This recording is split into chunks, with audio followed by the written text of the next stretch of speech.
Hello and welcome to this Devils in Detail Men's Basketball Roundtable. I'm Alyanna Harina, joined here with Zach Pekale. Zach, let's just get straight into it. The season is over now. The Sun Devils have finished 8th in the conference. How do you think their season went? You know, this was a really big step forward for Bobby Hurley's team in his second year. You know, 8-11 in conference play, or 7-11 in conference play. That's a 2-win improvement. They won a game in Las Vegas. A couple weeks ago, we talked about that as one of the biggest concerns of something that would make or break their year. And not only did they win a game, they challenged Oregon for a half in the quarterfinal matchup of the Pac-12 tournament. This was definitely, and they only played 5 guys, this is definitely one of their better seasons I've seen from Arizona State in a couple years. So with that, how do you think their performance in the Pac-12 tournament is going to help them moving forward? Well, I think this tournament really taught the Sun Devils that they have a bit more of an identity than just a three-point shooting team. We saw Trey Holder, we saw Cody Justice, Shannon Evans. We saw all three of those guards consistently getting to the hole, making plays off the dribble, driving and kicking, playing aggressive defense.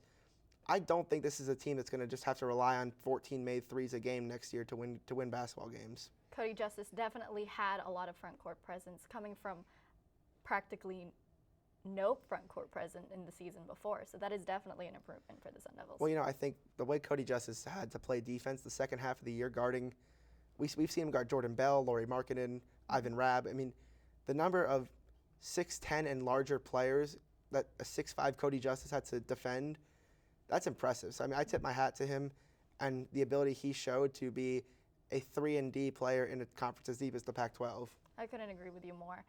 Aside from those 3 returning starters, is there anybody you're looking forward to seeing play next season? Well, I'm really looking forward to the presence of Kamani Lawrence as a wing, as an athletic wing, almost similar to what Sam Cunliffe was designed to be here, but where Cunliffe was more of a offensive-only presence, Bobby Hurley described Lawrence as a do-it-all type of guy, where he can rebound, shoot, and defend the wing. But the guy I'm most looking forward to is 6'10" forward Kenny Wooten. I think it's about time that ASU has a developed low-post presence, while Jethro Tashumpa had his moments of brilliance this year. He had a bit rough end of the year. He was suspended the final 6 games, and his status for next year is in doubt.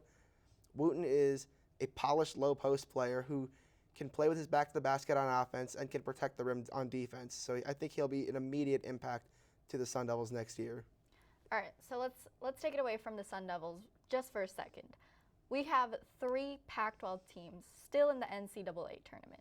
What are you looking forward to seeing from those teams with Oregon and UCLA and Arizona? Well, I really do think that this is the deepest, or at least the top of the Pac-12 is the best it's been in years. I think the fact that they were able to get a 2 seed and 2 3 seeds into the Sweet 16 is very impressive in a year where the Final Four is on the West Coast for the first time in over 20 years. I mean, the way Arizona's played, I think this is the year a Sean Miller team breaks through to the Final Four.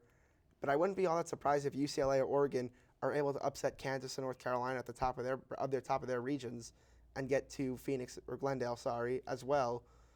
The Pac-12's depth at the top is so good, in my opinion, that it's going to actually make the rest of the conference better for years to come. I think the need to have to compete with those teams, an Arizona State, a Utah, a Cal, those teams aren't going to just wither when UCLA and Arizona continue to get better. They're going to start recruiting, and it's going to draw recruits here to want to play against those type of teams, not just be on them. I couldn't agree with you more. With that being said, do you think that what placement do you think ASU will end up being if the top 3 teams are able to pull up the rest of the conference? You know, I'm saying this right now, mark my words, ASU will be an NCAA tournament team next year. I think the fact that their biggest problem this year was their depth. They ran with 5 guys for a majority of the season, 6 if you really want to count Ramon Villa's minutes every now and again. But this is a team that's projected to have 8 to 10 active players on the rotation next year. And I think a 10-man team should be good enough to get you into the NCAA tournament. This is a team that won 15 games with 5 guys. Imagine what 10 real rotation players can do for this team going forward. All right, I guess we'll just have to wait till March to see if that theory plays out. That's it for this Devils in Detail Men's Basketball Roundtable. I'm Alyanna Harina, joined here with Zach Pekale. If you want more content from everybody here on Devils in Detail, make sure to catch us at devilsindetail.com. Thank you for joining us.